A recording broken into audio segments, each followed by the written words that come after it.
Welcome everyone. Thanks a lot for staying with us. You're watching Plain Speak with me, Shivani Gupta. Rahul Gandhi has put the ball back in the court of the central government after a week of turmoil in Parliament over his comments in the UK. The BJP, remember, has been demanding an apology from the Congress MP for, quote, asking for foreign intervention into domestic politics. Rahul Gandhi turned up in Parliament today and he said he's met the Lok Sabha Speaker. He's asked for a time to respond to the allegations that have been made against him by as many as 4 ministers. In a separate press briefing after his visit to Parliament, he told the media that as a parliamentarian, it is his right to be able to respond inside Parliament because the allegations have been raised against him in Parliament too. He said this is a test of Indian democracy, whether he'll be able to respond, whether he'll be allowed to speak or not. He also repeated his earlier charge against the government that opposition voices are not allowed to speak in Parliament, even as the Congress continued to raise a JPC demand on the Adani Hindenburg report case. And proceedings in both houses continue to be stalled. This is an excellent strategy by the Rahul Gandhi-led Congress party. If Rahul Gandhi speaks in Parliament on Friday or later, he will not only hit back at the BJP for targeting him as an opposition voice, but he will also rake up the Congress's biggest issue currently, the Prime Minister's link with Adani. If the Treasury benches don't allow him to speak, then they will only prove Rahul right, that opposition is not being allowed to put their point across. If he does speak, he could draw the BJP back into the Adani issue. Fundamentally, should a full-fledged debate now happen in Parliament over Rahul's controversial comments in UK or not? And should it happen in Parliament, not really outside it anymore? Should the government also not relent to hear the opposition on the Adani issue? We will take those questions to our guests in just a bit. But first up, take a look at how Rahul Gandhi threw down the gauntlet at the BJP today. In a press briefing, he said, first up, to defend himself, that I've never said anything wrong in the United Kingdom. This is over his comments where he talked about Indian democracy. He said the government is just trying to divert the attention which the Congress believes is truly the Adani issue. He added, he has told the Speaker that he wants to speak in Parliament. 4 ministers have levelled allegations against me, he says, and it is my right as an MP, as a parliamentarian, to give my clarification also on the floor of the House. As I said, he added that this will be a test for Indian democracy. BJP was not one to sit back. They came back hard at Rahul for his comments and, quote, his ego.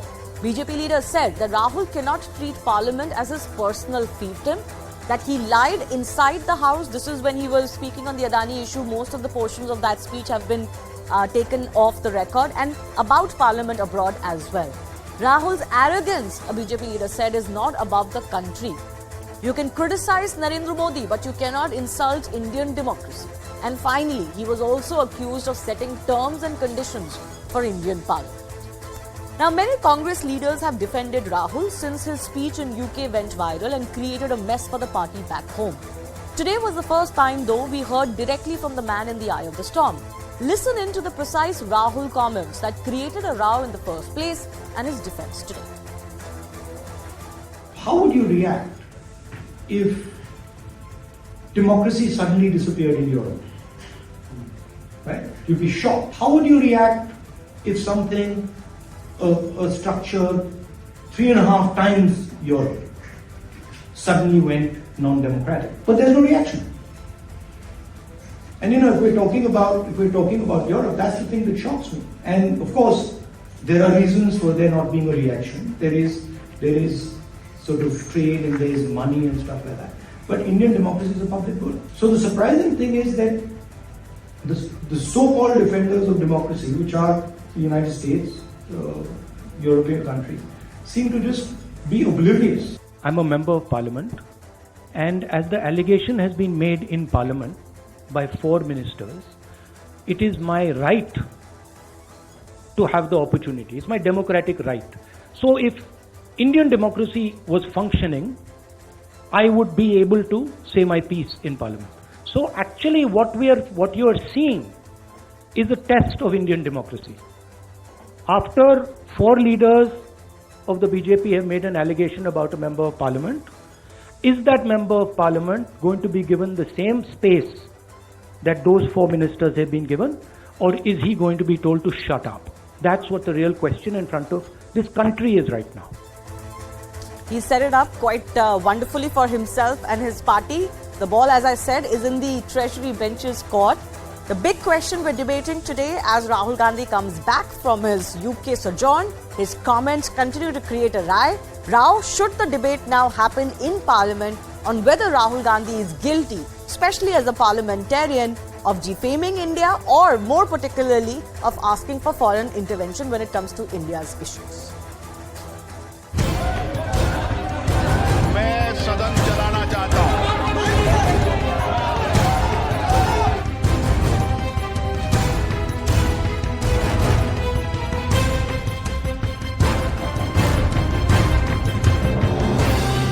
Four ministers have raised allegations against me in Parliament House. It is my right to be allowed to speak on the floor of the House. This story started the day I gave my speech in Parliament about Mr. Rahul Gandhi की आदत हो गई है, विदेश जाएंगे तो भारत के लोकतंत्र, भारत की जनता, 140 करोड़ की भावनाओं, संवेदनशीलता का अपमान करेंगे।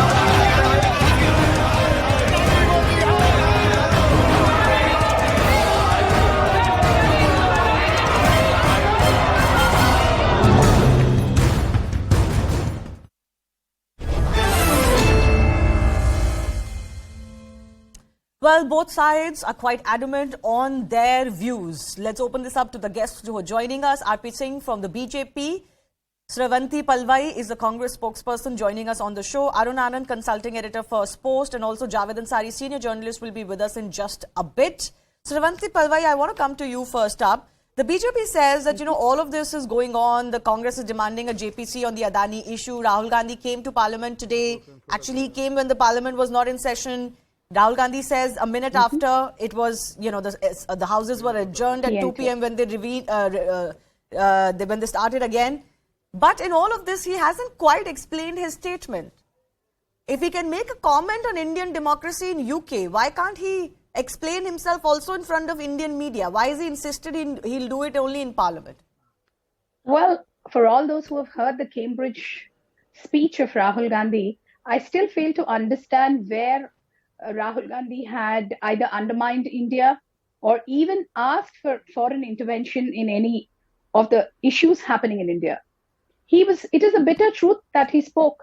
He spoke up, and what he speaks is what is live being seen in the Parliament and other places today.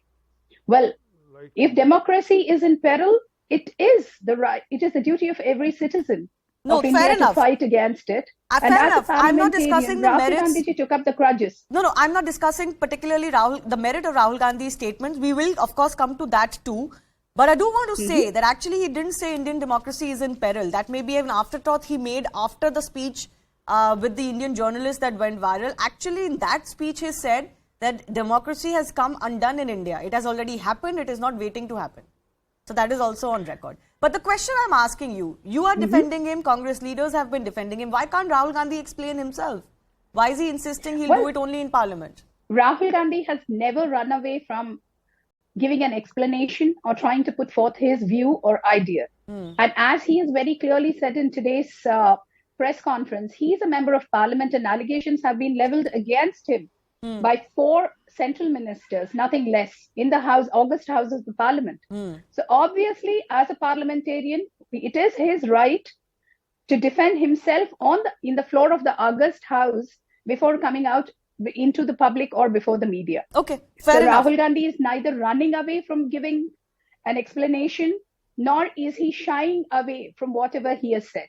Well, he certainly said so today. And now the onus is on the government that has also been guilty of stalling this particular session that started this week of the Parliament on the whole issue of apology from Rahul Gandhi. RP Singh, why don't you allow him to speak tomorrow?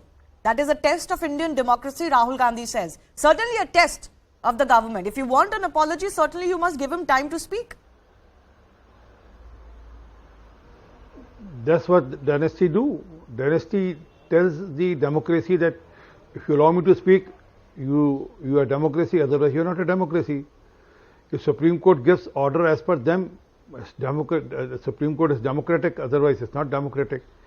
If they keep winning elections and election commission probably the things helps them to win elections, then election commission is democratic, others not democratic. So that's the problem of the dynasty, and then he can keep issuing such warnings or issuing such statement that if you allow me to speak, then the democracy is there, otherwise democracy is not there. But he's not You wrong. also know that any speech in the parliament can complete. Please, Shivani, another second. Anything which has to happen in the parliament has to happen within the constitutional framework. I mean, there are certain laws of the parliament. You have to give notices according to that, and then you have to abide by that. I mean, it's not that you can simply go and say like a student, oh, I am here to speak, let me speak, let me speak, let me speak. It's not that way. So he has given a notice. I'm hopeful that he has given a notice to the speaker, and then speaker will take cognizance. And then there are 545 parliamentarians, 543 in the house. So let them. He has to decide who to have to get what priority. And who has to speak, who has not to speak. Can I get a clarification? Rahul Gandhi will decide that tomorrow morning. No, fair enough. Can I get a clarification from Shravanti on this? Has Rahul Gandhi formally given a notice? Or has he just spoken to the Lok Sabha speaker saying that I want to speak, so I should be allowed? As RP Singh is saying, there are rules and procedures and he'll have to abide like any other parliamentarian. I'm sure that Rahul Gandhi has followed the procedures, because following the procedures has been the Congress tradition. And I'm sure he has met the Speaker of the House, Mr. Birla, and has given him the notice that he would like to speak. And he still expresses his, what do I say, confidence or a hope that he would be allowed to speak in the August House tomorrow. Yes, RP Singh? Can I? Shivani, I would have appreciated that the Congress spokesperson should have come prepared and should have told that under what rule the notice has been given. As per my knowledge, till now, no notice has been given. He simply went to the speaker, said, I want to speak, sir. And then the speaker said, smiled and said, okay. But he, I mean, this is again as per him, not as per me. So, as per Mr. Rahul Gandhi. So, let's understand that you can speak in the parliament without proper notice on under certain guidelines. Okay. But speaking of guidelines, a question. One second. Yes, you want to respond very quickly. I want to go across to two of my other guests as well. Sure.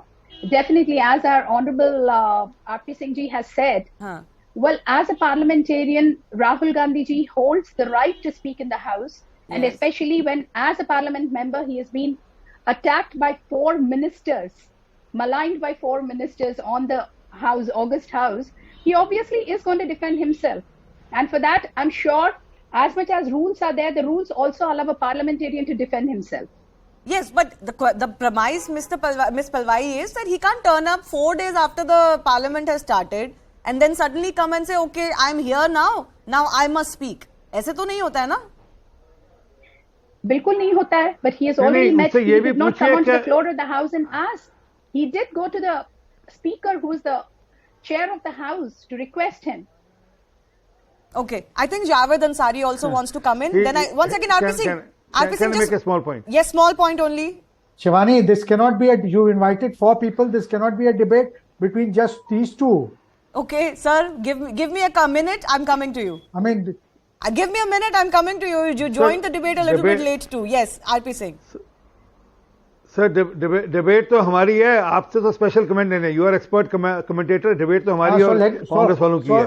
Coming to the subject, I have 40 years on a lighter vein sir, on a lighter vein sir, गुस्सा नहीं sir. अरे sir on a lighter vein sir, गुस्सा नहीं. अरे आप तो हमारे दोस्त हो यार, आरपी सिंह, आपसे गुस्सा करके. Okay. RP Singh, you must conclude. Both of our other guests have been waiting. Please. Sir Rahul Gandhi तो हमें सेकंड क्लास सिटीजन बना रहे हैं. बाहर जाकर कहते हैं कि सारे सरदार सेकंड क्लास सिटीजन है. आप सर, आपको तो वो कहीं कहीं सिर पे बैठा के रखते हैं, हमें सेकंड क्लास सिटीजन बना रहे हैं. Okay, can I move on then? Issue is something separate. I have to make my point. Very small point.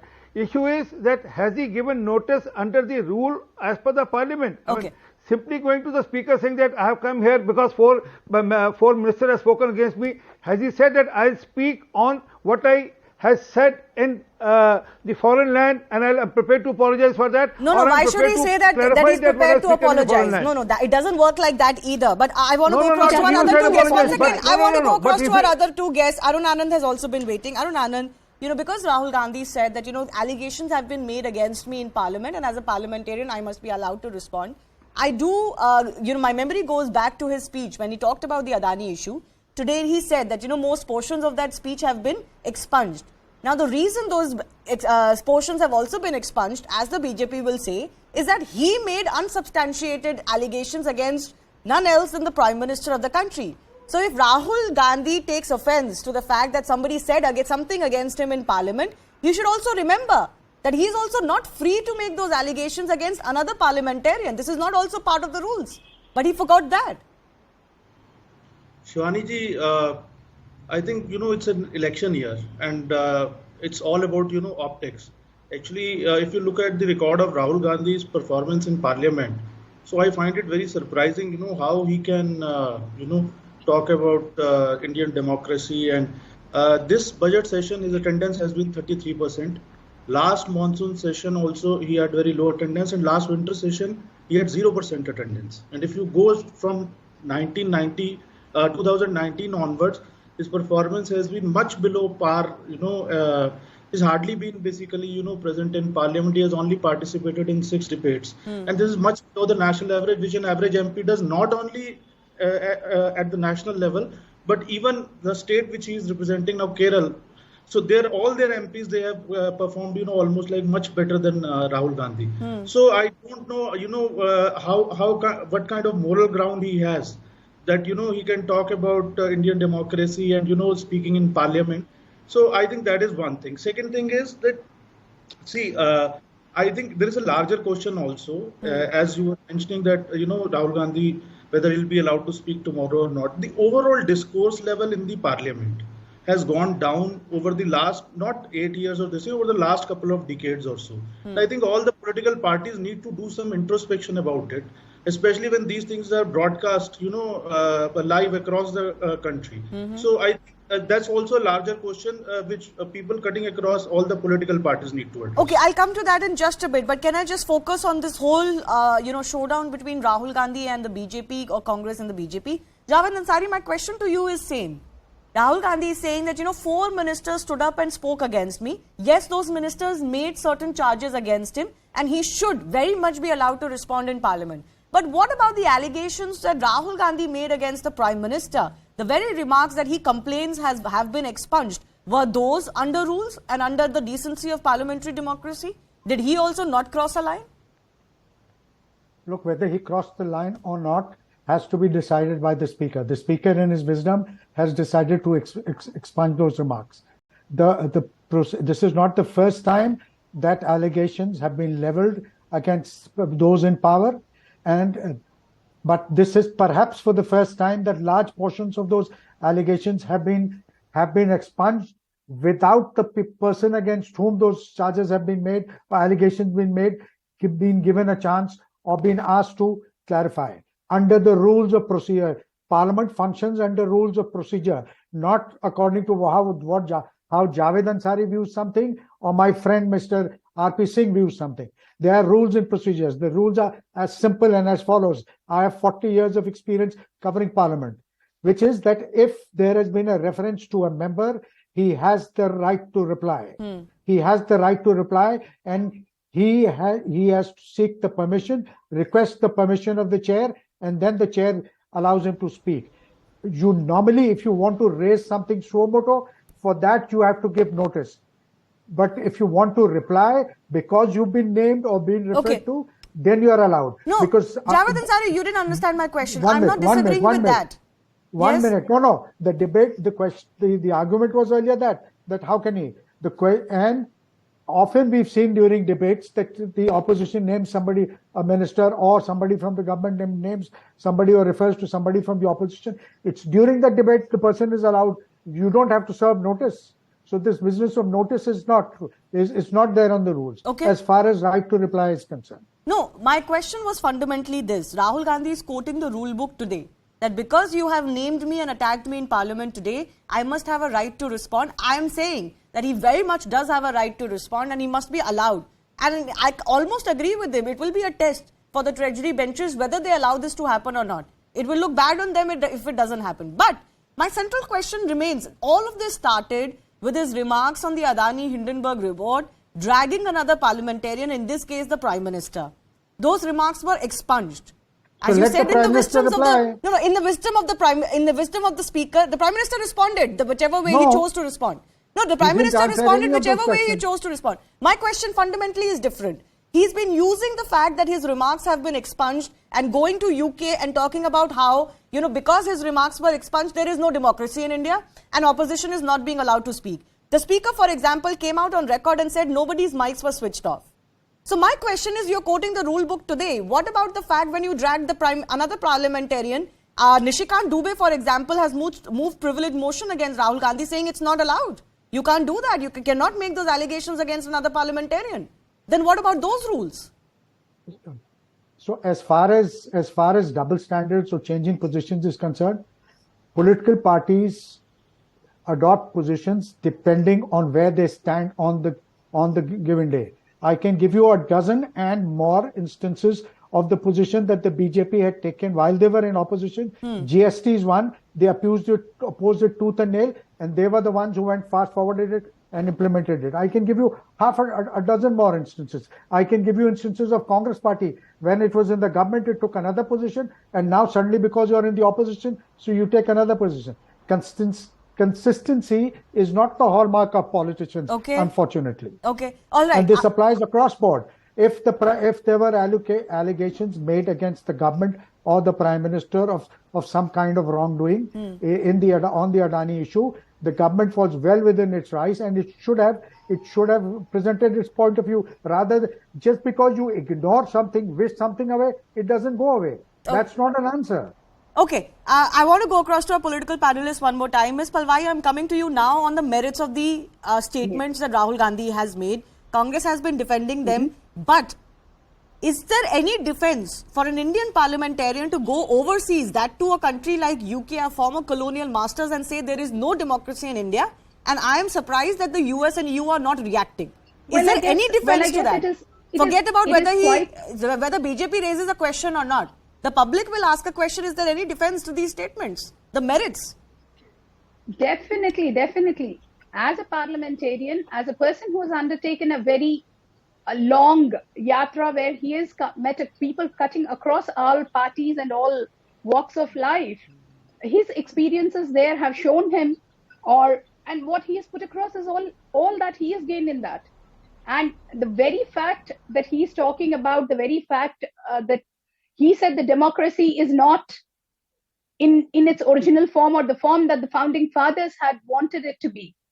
Well, what is happening in the parliament, what is happening outside the parliament, what is happening with the opposition leaders right now stands a testimony to it. Well, so he did say that. He said that democracy in India has come undone. Is it fair to say that? Do we have no democracy in India? If there was no democracy in India, do you think Rahul Gandhi would have successfully concluded a 6-month-long yatra in which he said he had only found love? This is just a tiny weeny way of putting it across, saying that yes, we are doing everything right. But then where it matters, do you actually see democracy being there? No, I'm asking you. I think India is a very vibrant, robust, messy democracy, but it is a democracy. This is precisely the problem with this statement.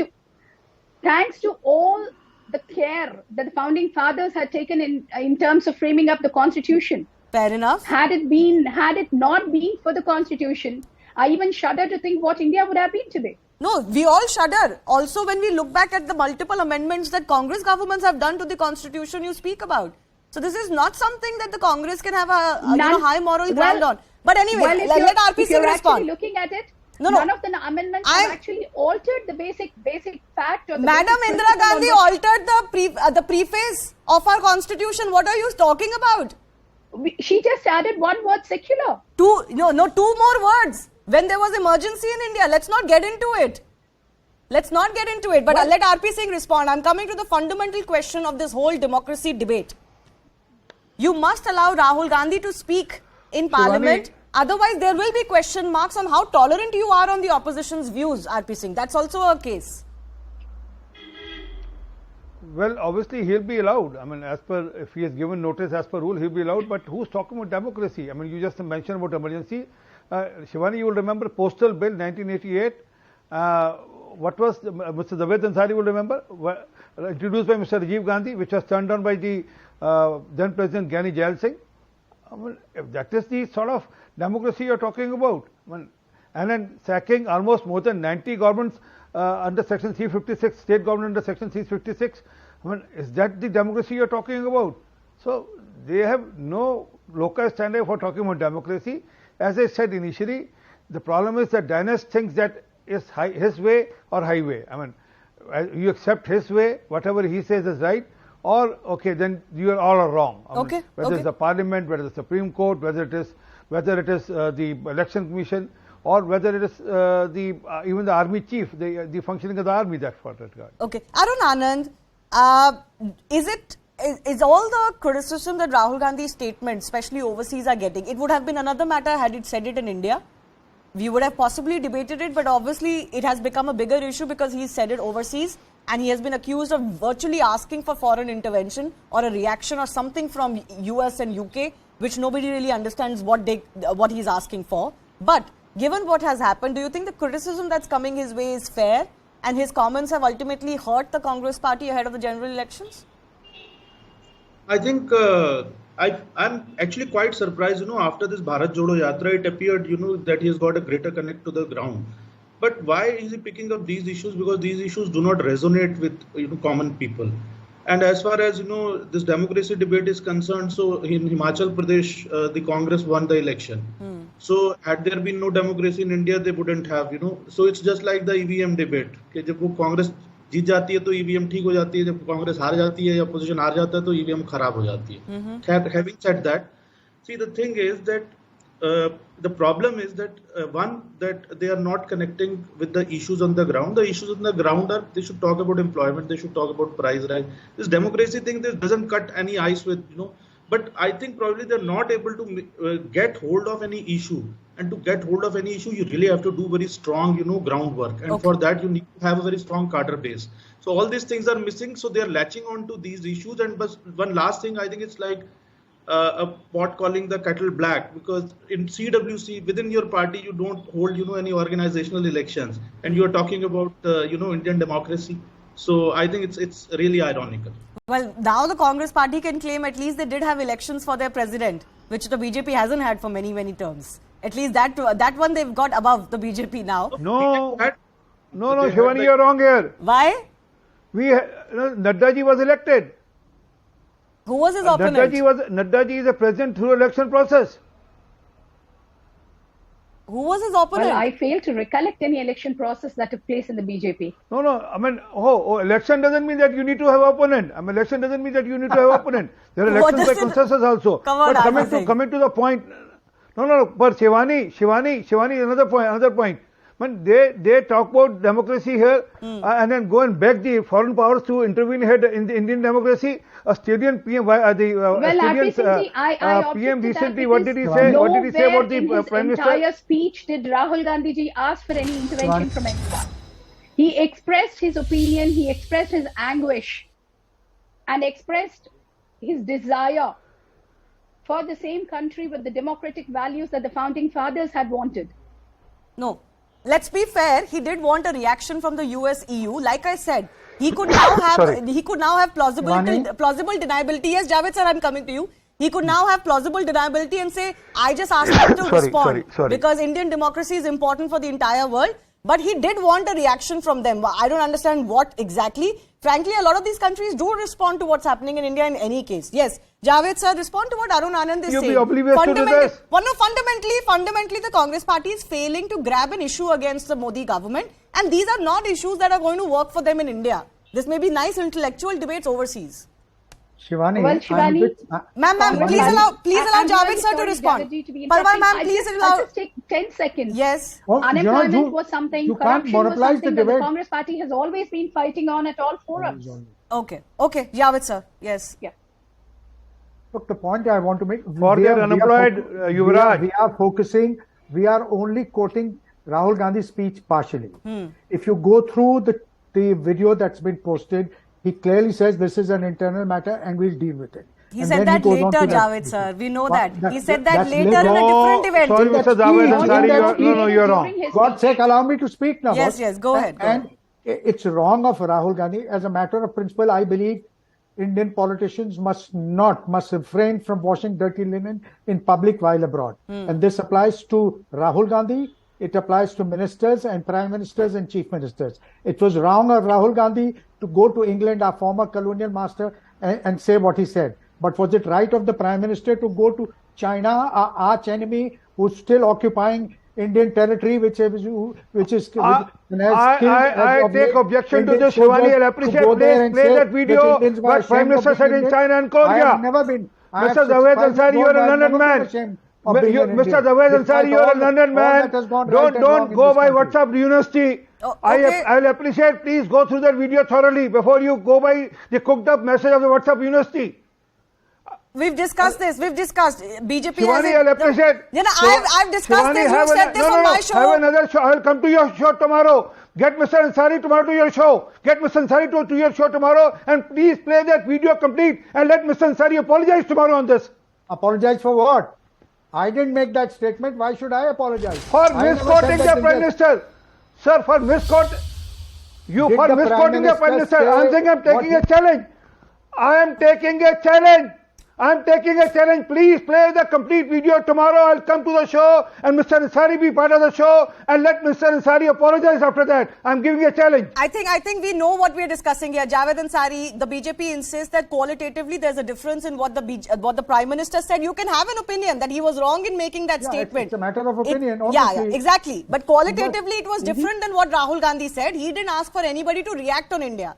He only said that earlier people used to feel ashamed of being born in India. You can obviously disagree with that. Certainly. Yeah. I certainly disagree. RP Singh, you have to give him that much. I certainly disagree. People have a right to say that that statement was bad taste. I still insist. Shivani, okay. No. Shivani, I'll appreciate after the show, you go through that video and then if you feel it's appropriate, please call Mr. Ansari tomorrow. Okay. I think qualitatively there's a difference in between what the PM said and what we're discussing on Rahul Gandhi's comments. But of course, this is something that the Congress party will raise, that it isn't the first time that India has been spoken of on foreign soil. I'll leave it at that. I do thank all of our guests for joining us and for their patience and their comments. Moving across to some updates we're getting from neighboring country Pakistan. Remember, there's been a lot of events taking place with regards to Imran Khan's future. After a court has rejected Imran Khan's request for suspension of warrants against him, he has come out and said that he's being treated like a terrorist. This is the latest that we're getting. He has given one more reaction in Pakistan. He has been speaking to his supporters, etc. ever since the threat of an arrest has been hanging over his head. And now he's saying he's being targeted like a terrorist. The events have been quite serious in Pakistan, where his home has been surrounded as well. He's been getting some relief from Pakistani courts. How long those reliefs will last is another matter. And there are fundamentally a lot of cases against him. So even if there's relief in one, there are other cases. Let me go across to my colleague Abhishek Jha, who's also joining us. Abhishek, tell us more of what Imran Khan has said today. So Imran Khan is making a passionate appeal in favor of him, where he's saying that whatever is being done against him is kind of political vendetta. He's also reciting how in the last 25 years of independence, Pakistan has lagged behind India, which got independence at the same time, but India is now one of the most successful emerging economy, while Pakistan is still very much dependent on the aids and grants and loans coming from the World Bank and other IMF and other institutions. So clearly he is trying to drive a point that Pakistan's state machinery, Pakistan's military establishment, they have been behind this crisis. That has made Pakistan come at a point where Pakistan remains a very politically and economically unstable country. Okay. He's also defending himself by saying that all the 80 odd cases that has been slapped against him are illegal, and if in any case there is any legal validity, he will retire from the politics. So clear intention of Imran Khan has been to make a point that whatever is being done against him is clearly politically motivated and he is not at fault on any of the charges. All right, Abhishek, I appreciate you joining us and giving us more context of his statements. Moving on, President Joe Biden